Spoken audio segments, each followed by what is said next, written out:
Atenção, emissoras curiosas, para 3 fatos curiosos do dia 23 de janeiro.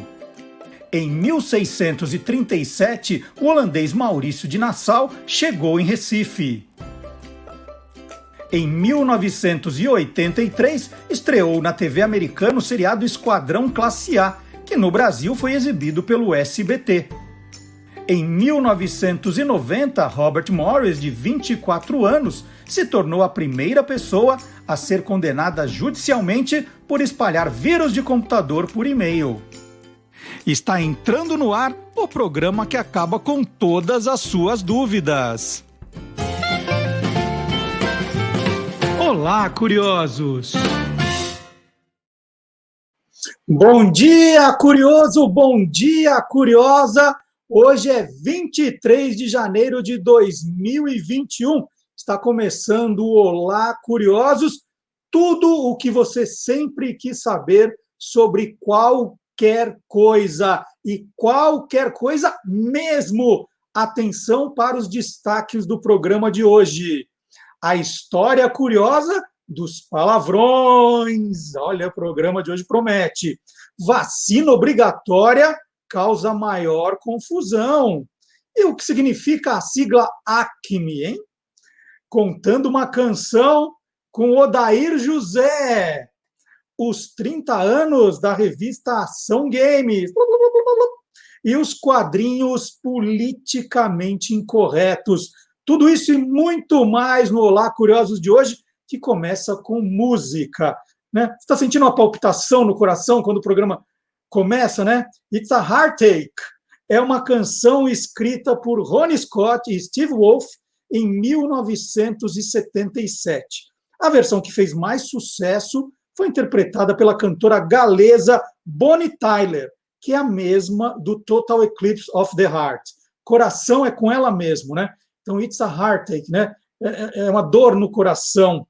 Vamos ouvir com a nossa banda na abertura do programa Beck e os Tiozão.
Então tá aí a abertura do nosso programa e agora a hora dos avisos. Atenção, os avisos. Primeiro aviso, você já deixou seu like aqui?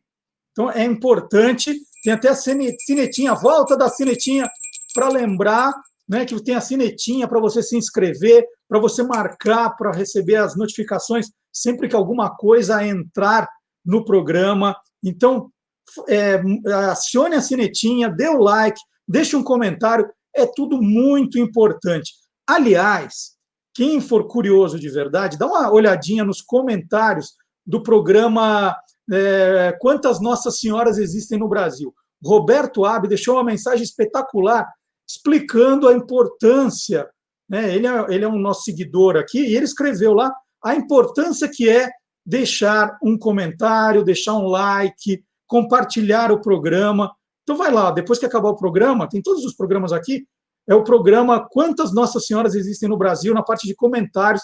Veja o que o Roberto escreveu, né, para vocês entenderem por que a gente insiste tanto nesse pequeno gesto, né, do comentário, do like, de seguir, de compartilhar. É muito importante para o canal crescer, ou ele some, ele desaparece.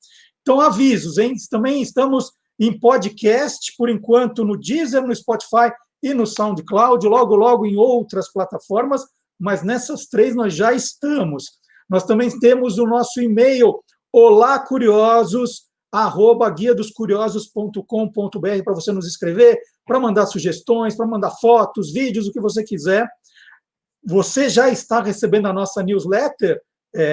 Ontem nós já tivemos o envio da segunda edição, com todas as novidades dos nossos canais, do site, das redes sociais. Então, para você ficar bem informado quais são as novidades, você entra no site do Guia dos Curiosos, guiadoscuriosos.com.br. Do lado direito tem uma caixinha que está perguntando: você é curioso? Assine a newsletter. É só colocar o seu e-mail e assinar. Não tem que preencher cadastro, não tem nada. É só para você receber, e cansou de receber, você só se descadastrar. Não tem segredo nenhum, né? E você vai ficar... Aliás, também dá uma olhadinha de vez em quando, você fala: não, mas não estou recebendo a newsletter. Às vezes a primeira cai numa caixa de spam, né? Aquela caixa que você tem que habilitar, dizer: não, isso não é spam, eu quero receber esse conteúdo, para cair na sua caixa postal. E estamos também nas redes sociais, gente.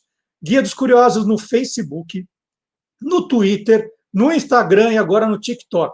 Estou gravando uns vídeos, todo dia uns vídeos de 1 minuto, 45 segundos, com curiosidades, está muito bacana. Então você pode acompanhar também todas essas redes. Então, dados os recados, todo mundo já deu like aqui? Vou esperar um pouquinho, hein?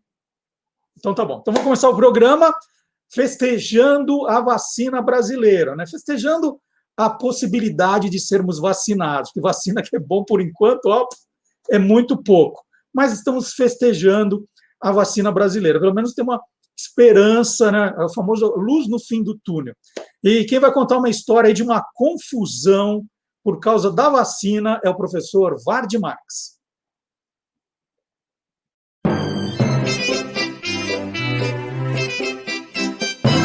Aí tem história. Olá, curiosos. Parece que essa questão da vacina acabou chegando onde ninguém queria que chegasse, na violência. É triste, mas aí tem história. Houve conflitos nas ruas, populares, estudantes, os adversários políticos que já queriam derrubar o presidente deitaram e rolaram e tocaram fogo mesmo na revolta das pessoas.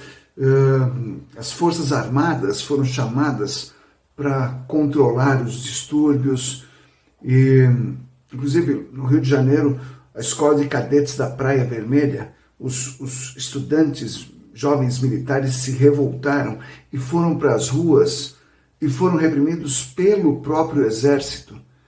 E a batalha só não foi pior porque os combatentes dos dois lados fugiram. Ah, não, você está estranhando? Não, isso não foi agora, não.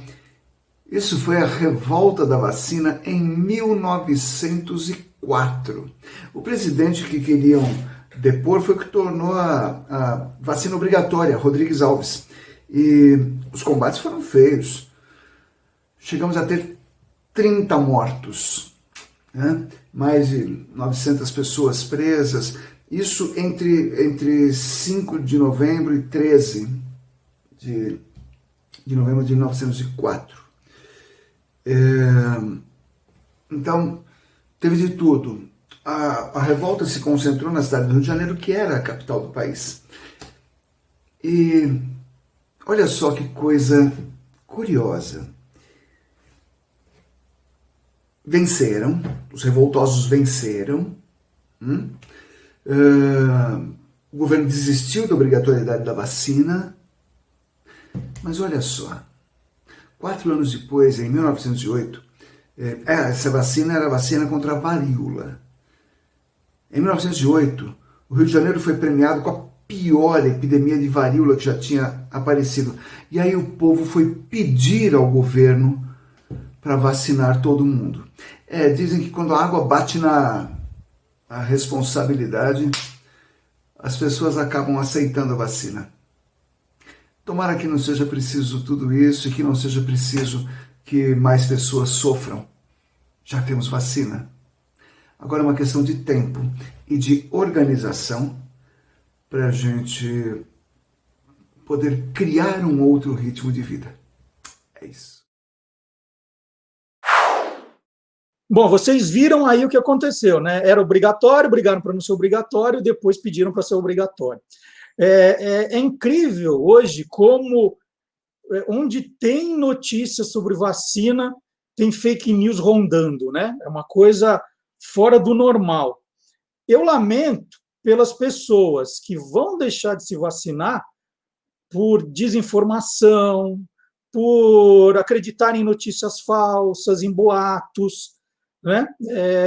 Isso é lamentável, porque o que está em jogo é o bem comum, é o bem coletivo. Lamento de verdade, mas, né, são todos grandes, vacinados, né? São vacinados porque os pais da gente, na época, não tinham acesso a fake news e nos vacinavam, né, direitinho. Bom, mas é hora de chamar Gilmar Lopes, o nosso craque em desvendar fake news, que tem trabalhado como nunca nessa cruzada aí para acabarmos com o coronavírus. Vamos lá, Gilmar Lopes.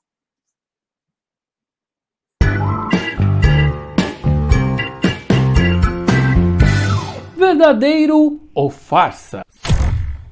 Essas fotos surgiram no final de dezembro do ano passado e voltaram a aparecer agora em janeiro desse ano, de 2021. Elas mostram um homem de amarelo aí, ó, sendo vacinado 2 vezes lá na Argentina. O que se espalhou juntamente com essas fotos é que esse homem é um ator e o governo argentino estaria fazendo uma vacinação falsa para enganar a população. E agora, será que isso é verdade, hein? Será que essas fotos são reais? Será que isso é verdadeiro ou farsa? É farsa! Bom, as fotos são reais, mas a história é completamente falsa. Os registros fotográficos foram feitos no Hospital Henrique Vera Barros, na cidade argentina de La Rioja. E o homem de amarelo é o médico Rafael Fernandes.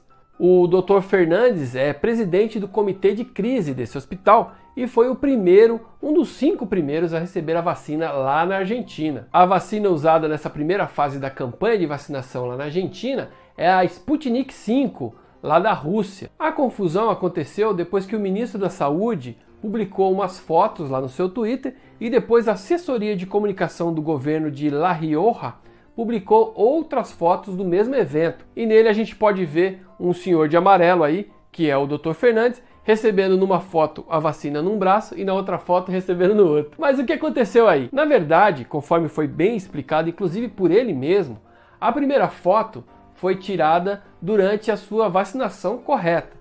E depois ele teve que refazer a pose para aparecer para os repórteres, né? Porque afinal de contas foi um evento histórico. E na segunda vez tinha outras personalidades presentes e os repórteres queriam filmar, né? Queriam fotografar aquele momento e aí pediram para ele fingir que estava tomando a vacina de novo. Então não tem nada de enganação aí, apenas ele posou para a foto em braços diferentes. Na segunda vez ele não tomou vacina nenhuma, entendeu? Então, amiguinhos curiosos, essas 2 fotos que mostram o mesmo homem tomando 2 vacinas em braços diferentes é farsa. Quer dizer, as fotos são verdadeiras, mas a história é falsa. Ele tomou a primeira vacina de verdade e depois a segunda vez foi só uma encenação para aparecer para os repórteres. E aí, você quer saber se o que está rolando na internet é verdadeiro ou farsa? Então entra lá no www.e-farsas.com. E no site do Guia dos Curiosos você vai ver uma matéria completa que eu publiquei essa semana com a história das vacinas, né? Como as vacinas foram criadas e depois quem criou as principais vacinas, essa que nós já tomamos há muitos e muitos anos. E o desafio musical de hoje é o seguinte, vou fazer uma pergunta e daqui a pouco você ouvirá as 3 alternativas. A pergunta de hoje: qual das 3 músicas a seguir foi gravada também num dueto com Luciano Pavarotti, que fez parte de um álbum em benefício dos povos do Camboja e do Tibete? qual das 3 músicas a seguir foi gravada também num dueto com Luciano Pavarotti para fazer parte de um álbum em benefício do povo do Camboja e do Tibete. Então, vamos lá, a hora do qual é a música com as alternativas. E no final do programa, você ouvirá a música, né, no encerramento do programa, a música que é a resposta certa. As outras 2, você poderá ouvir, ver no canal do YouTube do Guia dos Curiosos. Vamos lá!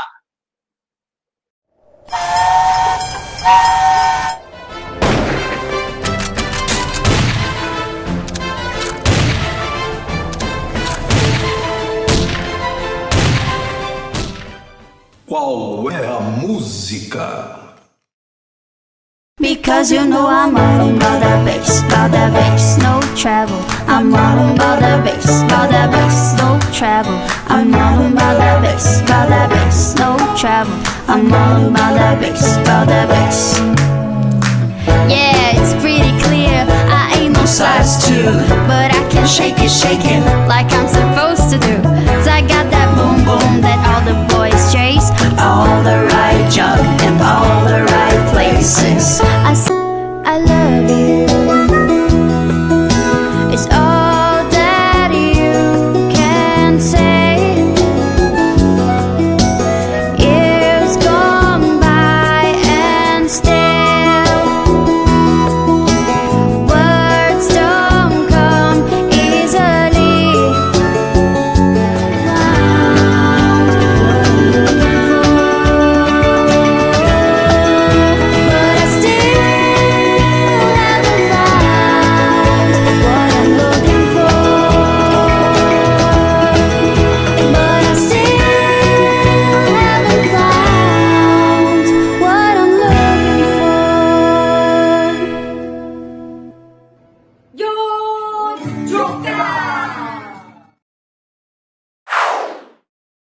Muito loucos, né? Vamos lá, as 3 alternativas para a pergunta: qual dessas músicas foi gravada num dueto com Luciano Pavarotti para fazer parte de um álbum em benefício dos povos do Camboja e do Tibete?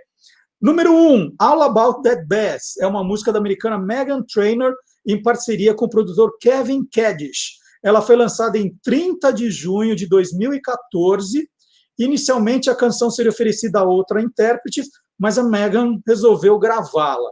Número 2, Baby Can I Hold You, é uma canção da americana Trace Chapman, lançada em 1º de outubro de 1988. E a música número 3, Still Haven't Found What I'm Looking For, da banda irlandesa U2, banda formada em 1976. A música está no álbum The Joshua Tree, lançada em 1º de maio de 1987. Então, dê o seu palpite aqui ao lado, no chat, nos comentários. Se você está no Facebook, também coloque aí o seu palpite. E no final do programa, eu vou dar a resposta, vamos tocar a música, que é a resposta, e as outras músicas você procura depois, na segunda-feira, no canal do YouTube do Guia dos Curiosos. E agora a nossa primeira entrevista, mas antes um recado. Aviso, a entrevista a seguir contém palavrões. E hoje, aqui no Olá Curiosos, nós vamos falar palavrões. Ou melhor, nós vamos falar de palavrões. Inspirado na série A História do Palavrão, que a Netflix começou a exibir, apresentado pelo Nicolas Cage. São 6 episódios, cá entre nós um pouco chatinhos. Nós resolvemos conversar sobre palavrões, origens, com o nosso querido colaborador e amigo, professor Dionísio da Silva. E eu sou fã do professor Dionísio, olha, desde os tempos desse livro aqui, dessa edição, De Onde Vêm as Palavras, da editora Mandarim. A editora Mandarim nem existe mais, e olha, não existe mais há muito tempo, e eu sou fã do professor Dionísio desde essa época, que era Mandarim, se não me engano, era da Siciliano. E daquela época até os dias de hoje, ó, da editora Almedina, Dionísio da Silva, 1001 palavras de direito mais recente. Bom dia, professor Dionísio, tudo bom? Bom dia, Marcelo, querido amigo de memoráveis jornadas. É sempre uma alegria e o apreço é mútuo. Eu também sou seu leitor. Você foi minha fonte em muitos verbetes, vale dizer, não é? e quero saudar os ouvintes, os espectadores do Olá Curiosos, claro, e a companhia também, porque é sempre uma companhia muito boa, eu aprendo muito com vocês. Bom, vamos falar um pouquinho de palavrão, então, que foi o que nós combinamos. Tá? Pode falar palavrão à vontade hoje aqui na entrevista também, porque é tudo didático. Qual foi o primeiro palavrão da história, professor Dionísio? Tem o primeiro, assim? Olha, algumas coisas não podem ser rastreadas e seria muito difícil você, pelo menos até hoje é impossível, dizer qual foi o primeiro palavrão da história. O que nós podemos dizer, Marcelo, que o palavrão tem muito a ver. Bom, o palavrão é crime para começar, né? Contravenção penal, pelo menos.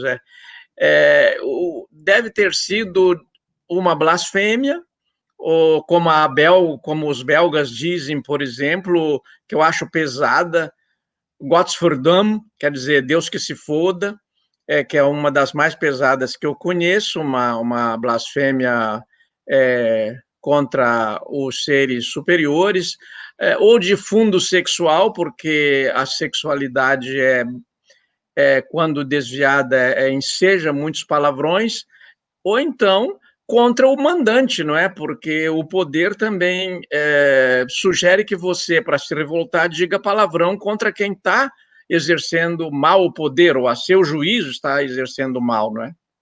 Mas como é que a palavra ganha o status de palavrão? Porque alguém decidiu um dia que era um palavrão, senão era mais uma palavra, não era? Sim, o português, ele em geral usa o aumentativo também no sentido positivo, né? Você diz o Mineirão, o Castelão, né? Para dizer os grandes estádios. Interessante que você não diz o Igrejão, aquele capelão já é outra coisa, né? No terreno do sagrado, o palavrão ele surge, então, nesses terrenos aí, como eu dizia, da blasfêmia, não é? Contra deuses, mas eu acho que é muito curioso você olhar uma constante nas diversas línguas, que a palavra mal pronunciada, não só mal pronunciada por cacofonia, mas no contexto inadequado, fora de hora, como hoje é o dia de a gente cometer várias barbaridades aqui, né?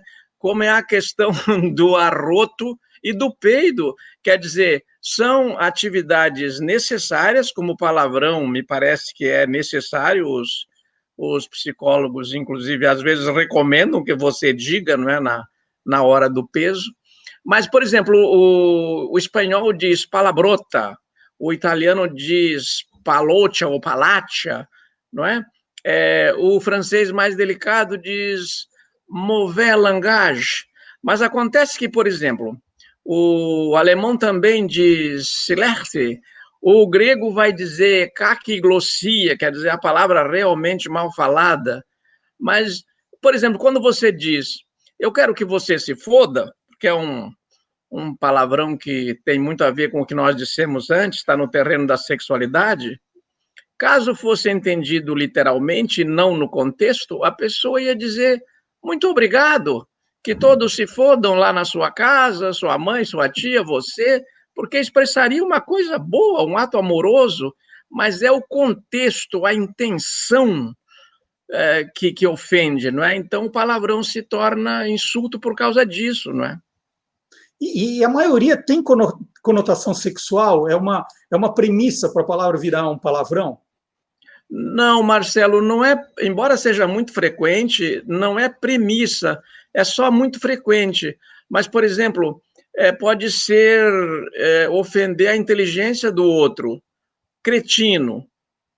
Funcionou como palavrão e funciona como insulto, mas na origem foi palavrão, porque você chamar o cara de cretino, que parece que era uma turma muito beata, muito fervorosa, essa é a origem da palavra, que era também muito imbecil.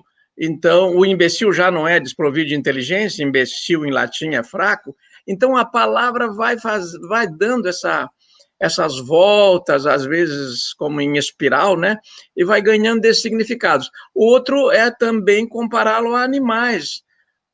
Existe uma hipótese que eu acho que é de muito difícil comprovação, que o fuck, em inglês, e fucker, seja de um indivíduo realmente chamado John Fucker, que no século XII ou XIII se caracterizava por ser muito grosseiro, e este fuck e fucker se tornou palavrão. Agora, aquele que diz que é sigla, fuck, under authorization, não sei o quê, aquilo ali é invenção. Tem muita lenda na etimologia, não é? Nessa série da Netflix, né, o primeiro é justamente a palavra fuck. E tem essa brincadeira que antes, se as pessoas quisessem fazer, na Inglaterra, se quisessem exercer qualquer ato sexual, elas deveriam pedir autorização para o rei. Então, o fuck era fornication under consentment of the king, uma coisa assim, né? Mas é mentirosa, é lendária. É uma história maluca. Isso. Mas, Marcelo, deixa acrescentar o seguinte sobre essas séries. Em geral, as séries, minisséries, elas fazem mais ou menos o que ocorre hoje na televisão brasileira. Uma alta qualidade técnica, tecnológica mesmo, e uma baixa qualidade de conteúdo. Eu acho que pelo menos uma boa parte das séries especiais que eu tenho visto sobre linguagem não consultam as pessoas que realmente conhecem aquele terreno e enchem de amadores a tela e que se apresentam como profissionais. Não é fácil apresentar um programa, não é, nem no rádio, nem na TV, como você bem sabe, e então tem que ter todo o cuidado para aceitar isso. Aí eu vou fazer só uma justiça, que essa série, embora ela seja muito repetitiva, ela é muito bem construída. Então, eles levam 3 especialistas em etimologia inglesa para dar a parte verdadeira da história, né? E colocam alguns humoristas para brincar com as palavras, né? Para deixar os palavrões mais suaves, né? Nesse ponto, eles colocam lá uns professores Dionísio, sim, ali para deixar a coisa mais séria. E a gente tem casos, professor, que os palavrões eles vão deixando de ser palavrões, assim, eram palavrões antigamente, hoje a gente fala com mais naturalidade. Sim. E, inclusive, algumas palavras que não eram palavrões se tornaram.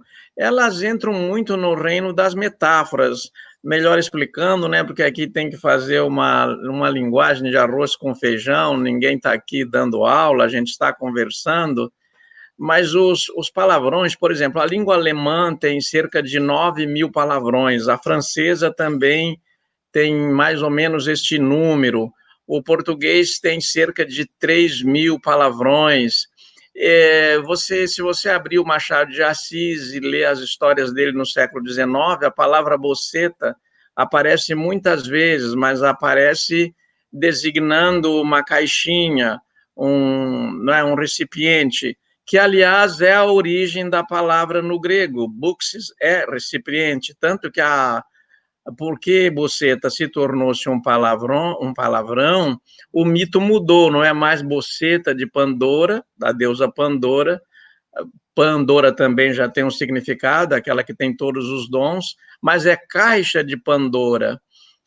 Então, por exemplo, hoje as designações que o Jorge Amado usou muito para os órgãos sexuais, como o chibio, por exemplo, não sei se teriam, com toda certeza, não teriam o impacto, o escândalo que essas palavras, esse vocabulário do Jorge Amado causou lá nos anos 50 e 60, não é? Então, vão mudando. Mas o caso de boceta é realmente impressionante, não é? Porque volta à origem grega, mas se torna palavrão, não é? Mas e o contrário, né? É que era palavrão e deixou de ser. Tem também esse tipo de caso. Daí como no português a língua realmente cobre um vasto território, né? Se você colocar o Brasil assim, em cima da Europa, dá quantas nações, né? Quantas línguas. E a gente teria que pesquisar isso por região, assim como no caso das línguas, teria que pesquisar por língua. Por exemplo, você vai pesquisar na Biblioteca do Congresso Americano, lá tem obras em 470 das cerca de 6.000 línguas que existem hoje no mundo, quer dizer, em 470 línguas, o que é palavrão, o que não é. Eu não saberia te dizer, estou pesquisando isso, de vez em quando pesquiso, quando vem esse tema, mas eu não tenho uma resposta para isso. Eu sei, por exemplo, né, vou lembrar aqui para os nossos telespectadores, pentelho é um palavrão, não tem nada a ver com blasfêmia, não tem nada a ver com sexo, porque não faz referência, provavelmente, ao pelo público. Se faz por via indireta.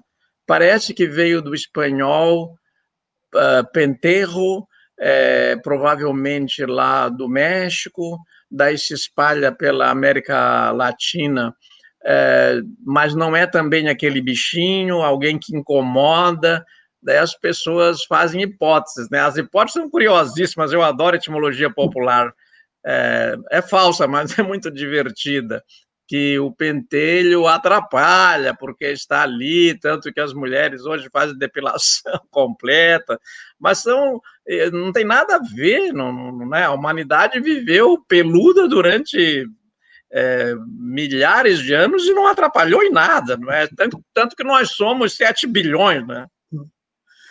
E você disse que são 3.000 palavrões em língua portuguesa, e o engraçado é que quando a gente vai em jogo de futebol, a gente ouve sempre os mesmos 4, né? Tem tanta variedade, mas são sempre os mesmos 4. Agora, tem alguns palavrões, professor Dionísio, que assim, em algumas situações, eles mudaram um pouco de categoria, né? O puta virou pronome, né? O Sim. porra é uma interjeição, né? Acontece isso também eu não sei se ele enfraquece o palavrão ou depende do jeito que a gente fala. Como é que funciona esses casos? Olha, o caso mais comum para essa mudança é a ambiguidade que pode ser lexical, quer dizer, a ambiguidade pode estar no léxico. A porra realmente era uma arma romana, um pedaço de pau, o que deu também porrete, não é? Porra, porrete, que o soldado romano usava para dispersar a aglomeração, não ia usar a espada, não é? Porque ia ferir. Daí ele passa a designar o sêmen. Mas por quê? Porque o órgão sexual que designou o pênis, mas também o mastro do navio, o popular caralho, de onde a ofensa vai para a casa do caralho, não é ir para a casa do pênis, não é? É para aquele lugar de castigo lá no alto do mastro do navio, que o marinheiro não tinha água, não tinha comida, e passava sede, fome, etc. Então, porra virou palavrão por causa disso, dessa vinculação. Essa é a ambiguidade no léxico, no vocabulário. Às vezes a ambiguidade é estrutural, está dito no contexto, na estrutura da frase. Eu estava pensando hoje, você diz, olha, eu quero carne fresca, eu quero peixe fresco, mas fresco já designou o homossexual, então fresco é sinônimo de viado. O palavrão, em geral, ofende a mulher. Isso é frequente no português, não é? Você diz filho da puta, está ofendendo a mãe, claro. Agora, como você lembrou muito bem, uma puta casa, não é um bordel, é uma casa boa, você pode até imaginar o valor que ela pode ter, uma puta casa. Fulano comprou uma puta casa, não foi uma choupana. Então, eles vão mudando de significado. E essas variações de que você fala, né, são muito interessantes. Outro dia, na Folha de São Paulo, a Marili Jorge, que é colunista, ela disse que fez um artigo, tinha escrito um artigo um daqueles que contra Bolsonaro e Trupp, e aí foi ofendida nas redes sociais, né, como puta, né, o tempo todo. E ela escreveu um artigo chamado Puta Não É Palavrão, embora o puta seja muito usado para ofender as mulheres. Por que essa prostituta, né, ela vira palavrão? Por que isso virou uma coisa tão forte, professor? Tem várias hipóteses para um programa tão curtinho, mas não vamos enrolar o distinto público, né? Vamos dizer aquelas que podem ser trazidas aqui. Puto, em português de Portugal, ainda não é? Veio do latim, é menino. Putare é você identificar, imputa a fulano isso, a reputação do fulano, esse é reduplicativo, né? Não quer dizer que o sujeito é duas vezes filho da puta, é um reputado jornalista. Eu acho que foi pelo feminino do puto, a prostituta jovem puta. Há uma outra hipótese, que o local, a cloaca no final da rua romana, das primeiras cidades, era chamada de puta. E na linguagem que vituperava, que repreendia, que denunciava a prostituição, a prostituta era a puta, né? Era concebida como mal necessário, como aquele esgoto para tirar esta sujeira lá, porque a concepção de sexo era sujo, né? Muito legal, olha, nós vamos terminar a nossa entrevista, muito bacana. Esse assunto dá muito pano para manga, né? Mas vamos parar por aqui, que tá bom, né? Para não assustar todo mundo. Gente, quem saiu, volta agora, né? Mas antes, professor, qual que é a novidade? Vai ter livro novo aí? Eu sei que você aproveitou as férias para dar uma arrumada num livro novo. Qual é, hein? Bom, eu estou com a minha obra toda agora publicada no Brasil e em Portugal pelo mesmo grupo editorial. Eu sempre desejei isso, né? De chegar aos países lusófonos, não um livro ou outro, mas todos os livros, e na África Portuguesa, que é o grupo Almedina. Eu já lancei 4 livros no ano passado, durante a pandemia relancei 4 livros, né? E agora eu começo 2021 relançando a 18ª edição de Onde Vêm as Palavras, que é o que você mostrou aí, a primeira edição, no Longínquo 1993. Essa minha é de 97. Essa é de 97. Não, mas eu acho que é de 97. Você tem razão. Eu comecei a fazer a coluna na Caras em 1993 e a Lígia Siciliano e o Pedro Paulo de Sena Madureira resolveram fazer um livro com aqueles verbetes. E eu não queria fazer, eu devo isso à Lígia, a nossa querida Lígia Siciliano, que disse, não, Dionísio, você não tem tempo, está dando muita aula, mas eu faço. Daí eu fiquei com vergonha. Eu vou reunir eu coleciono a Caras por causa de você. Eu vou recortar as colunas da Caras, vou mandar digitar e está feito o livro. Daí eu fiquei com vergonha e fiz o livro. E para meu espanto, para minha surpresa, esse livro pegou e está aí a 18ª edição. Sempre revista e ampliada, quer dizer, quem vai comprar a 18ª edição e já tem as outras, seu caso, viu, Marcelo? Você vai ganhar de presente, não, mas não vai duplicar nada. Eu tenho uma edição mais nova, mas eu tenho uma mania de guardar livros que foram importantes na minha vida. Então, por exemplo, eu tenho a edição nova, né, no meu tempo era o caso dos 10 Negrinhos, agora não sobrou nenhum. Eu tenho uma edição nova, né? Mas eu tenho a que eu li há 50 anos atrás. Eu tenho Éramos 6, eu tenho uma edição nova, mas eu tenho a que eu li quando eu tinha 17 anos. Alguns livros, eles foram tão importantes para mim que eu guardo aquele que eu li. Então, esse seu é um caso. Eu tenho a edição mais nova, mas eu não me desfaço dessa de jeito nenhum. Eu tenho isso, é um hábito meu. Então, eu quis mostrar a mais antiga para mostrar do tempo em que eu sou leitor seu, né? Muito obrigado.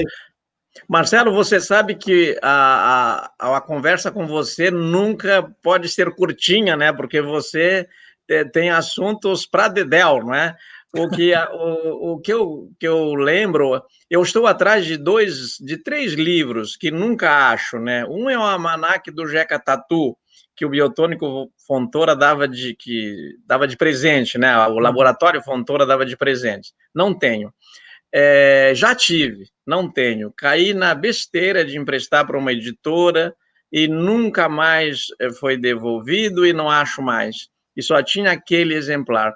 O outro é uma Bíblia traduzida por João Ferreira de Almeida, que não seja edição, revista e atualizada, porque o pastor João Ferreira de Almeida não era padre, era pastor, e dizem revista pelo padre. Acontece que padre, na língua portuguesa, no século XVII, XVIII, XIX, pode ser pastor.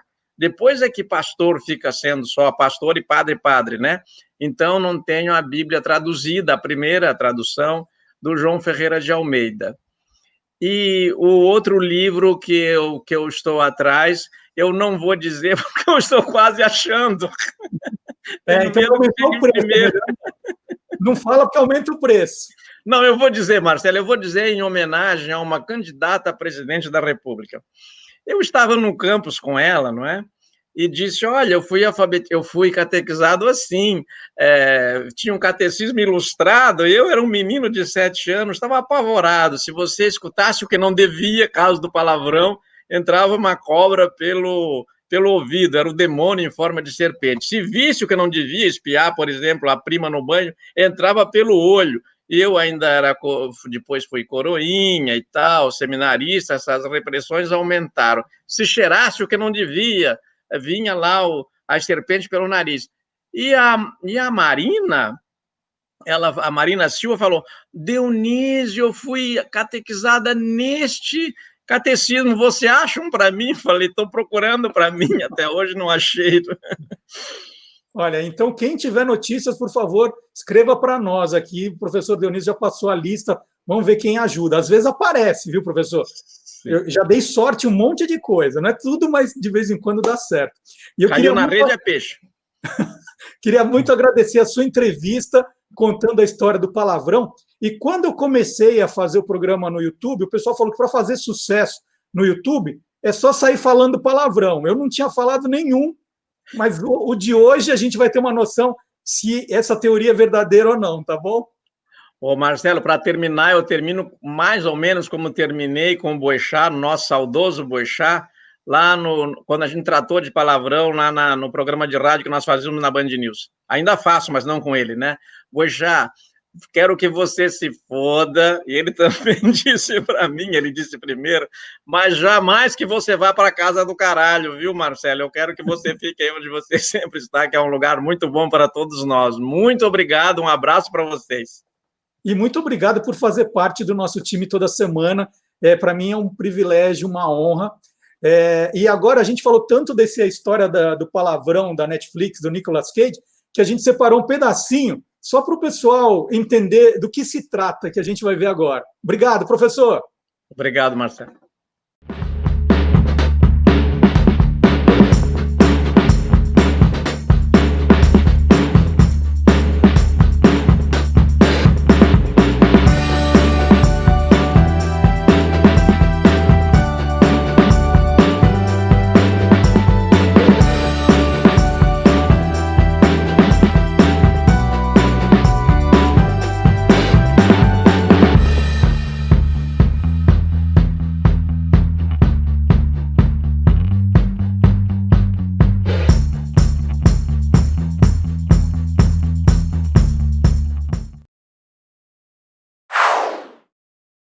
A gente usa muito nome de bicho também para xingar as pessoas, né?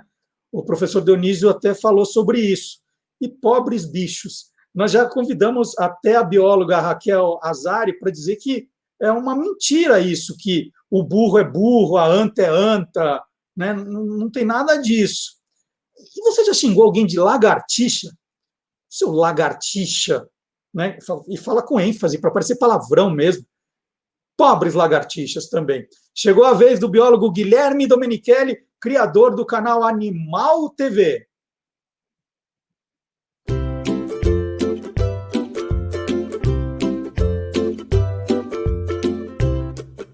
Espantando os Bichos, com Guilherme Domenichelli.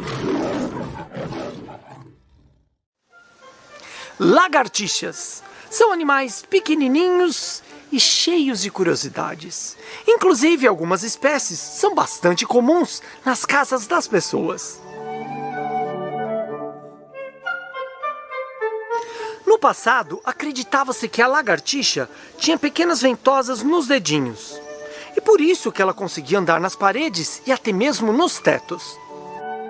Essa hipótese foi descartada porque cientistas perceberam que elas também eram capazes de andar em superfícies muito lisas e até molhadas, onde supostamente as ventosas não teriam aderência. No final do século XX, uma equipe de cientistas americanos provou que a aderência da lagartixa à parede era mesmo resultado de forças intermoleculares. Na verdade, as lagartixas têm cerdas, como se fossem minúsculos pelos nas pontas dos dedos de suas patas. Cada cerda mede cerca de 100 micrômetros. Na ponta de cada uma das cerdas há mais de 1000 pequeníssimas almofadas. Segundo o pesquisador que coordenou os trabalhos, uma cerda pode sustentar o peso de uma formiga. 1 milhão de cerdas poderia facilmente sustentar uma criança de 20 quilos. Uma lagartixa, utilizando todas as suas cerdas ao mesmo tempo, poderia sustentar mais de 120 quilos. É por isso que elas conseguem ficar penduradas no teto, apoiando-se em apenas um dedo. E é a geometria, e não a química, das minúsculas almofadas que explica seu funcionamento como um poderoso adesivo. É uma força eletrostática que tende a manter juntas as moléculas. Essa força é fraca, mas se ela agir numa grande área, o resultado é uma força de atração muito potente. Fala a verdade, esse animalzinho é bastante interessante, não é?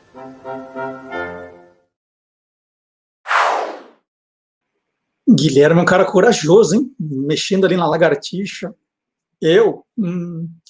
E quem gosta de bichos, Carlos Filho, você de Teresina que não perde o nosso programa, você adora as efemérides animais, nós preparamos também no site do Guia dos Curiosos um calendário maravilhoso, o calendário de datas do mundo animal. Quando é o dia do gato, dia do cachorro, dia do elefante, dia do hipopótamo, dia da foca, dia de proteção das baleias. É um calendário incrível que deu um trabalho, gente. Olha, eu achei que fosse fácil, mas olha, para montar, diria aí que foram quase 5 horas de trabalho, mas olha, tá lindo, com as datas aí para você comemorar o seu bichinho de estimação, os bichos que você gosta.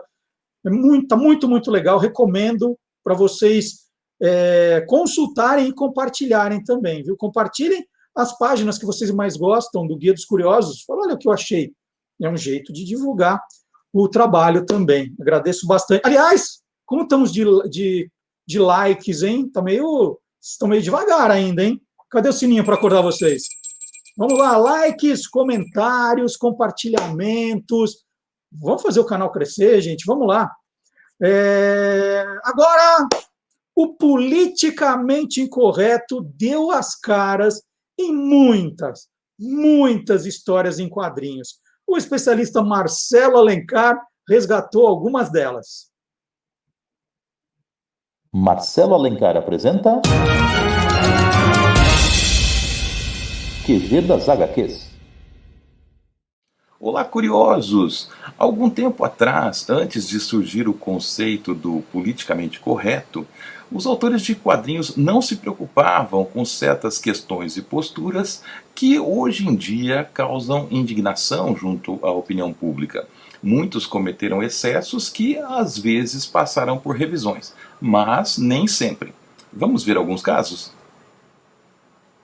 E em 1930, ano de estreia do Mickey nas tiras de jornal, o Walt Disney sugeriu que o desenhista Floyd Gottfredson desenvolvesse uma série de piadinhas em que o camundongo, sentindo-se traído pela Minnie, tentaria o suicídio, fracassando em todas as ocasiões, é claro. Assim, entre 18 e 24 de outubro daquele ano, O ratinho se coloca na mira de uma espingarda, ele se joga de uma ponte e até coloca uma corda em volta do pescoço, entre outros absurdos.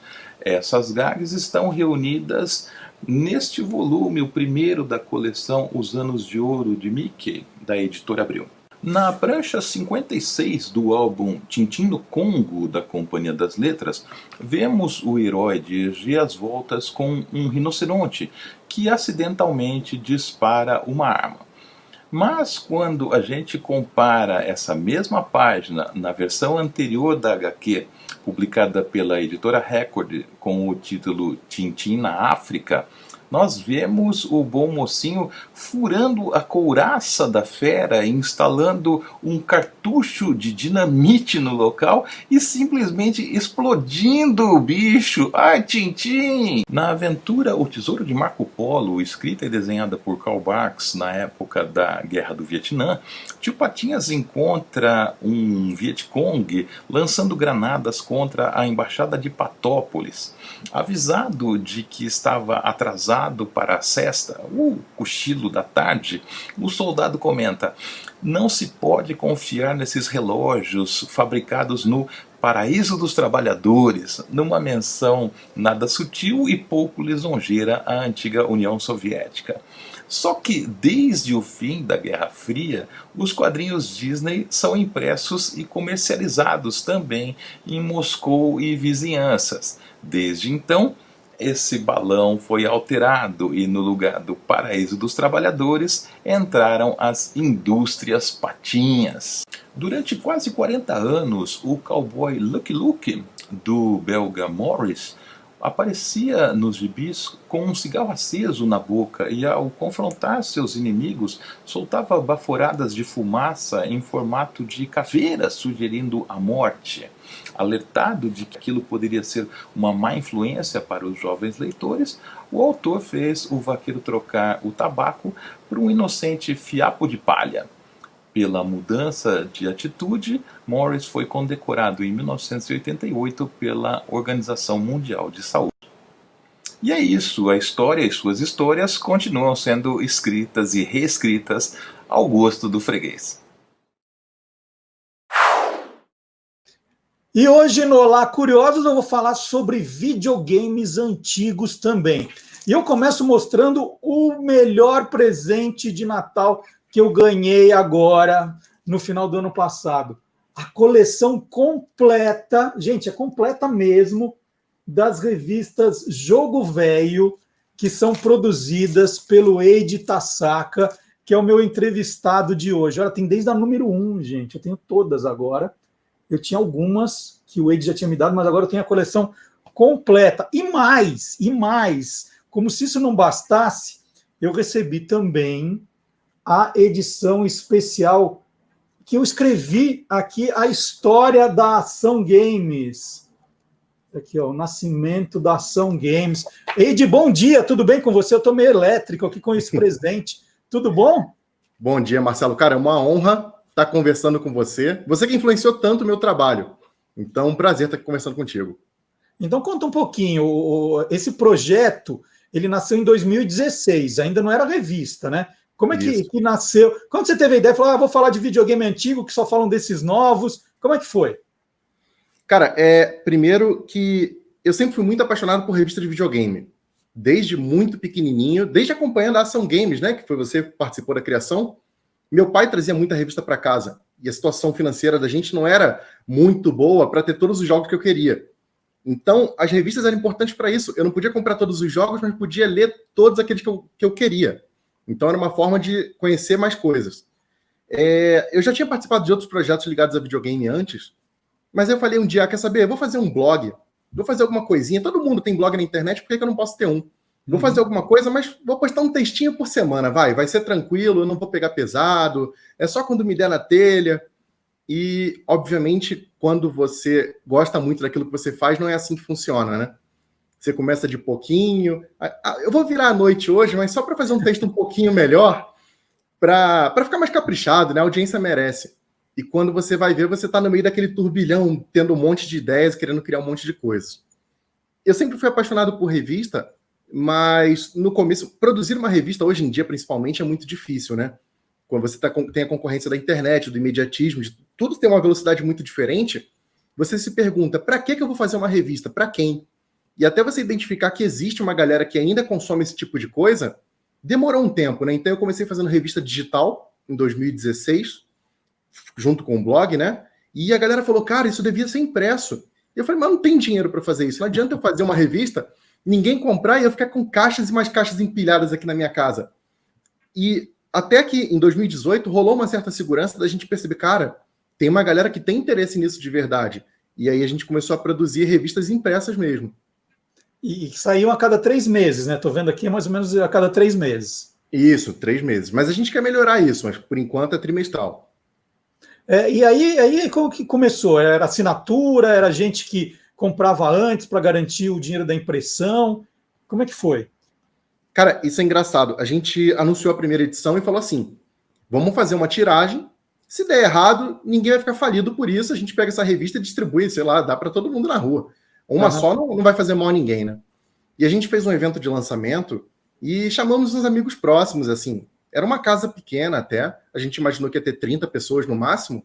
E quando a gente foi ver, tinha 100 e tantas pessoas e o lugar ficou super apertado e as pessoas ficaram assim espremidinhas. O que a gente faz? Eu falei, cara, foi muito além do que eu esperava. Então a gente abriu um sitezinho e falou, vamos tentar fazer uma segunda edição, vamos ver como funciona. A gente conseguiu criar um projeto de crowdfunding, né? E tem os apoiadores do Jogo Velho, que mantém a gente, que ajuda o nosso projeto a seguir em frente. E a gente foi conseguindo construir uma base de clientes com o passar do tempo. Hoje a gente quer expandir, quer fazer outras publicações, de repente fazer livros e coisas assim. E hoje você tem também o canal no YouTube, né? Revista Jogo Velho, tem página no Facebook, tem Instagram, virou um negócio hoje, Eide. O Facebook, na verdade, foi até um dos grandes impulsionadores do nosso trabalho, né? Porque só o site por si só é muito difícil de você conseguir divulgar. Então, em 2016, a gente começou a fazer muito meme, trazer muita curiosidade, muita informação sobre jogos, muita coisa que o pessoal que joga não sabe, que tem um backstage por trás, toda uma história de construção de cada jogo.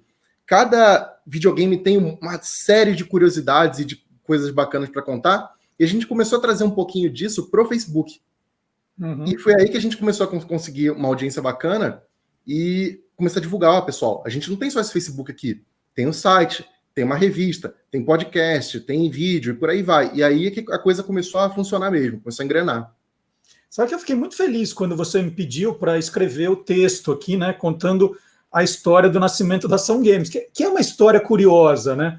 Eu estava contando que eu fui num jantar e aí o dono, o anfitrião, estava lá jogando videogame, uma coisa que eu nunca tinha visto, e aí eu comecei a jogar com ele, e aí comprei o videogame, comecei a me interessar por videogame, né? Eu conto toda a historinha, o ano 1990, o meu amigo era o Nando Bucco, casado com a Carla Pernambuco, dona de um dos maiores dos melhores restaurantes de São Paulo, Carlota, e aí eu vou contando aqui como que aquele jantar deu origem à Ação Games.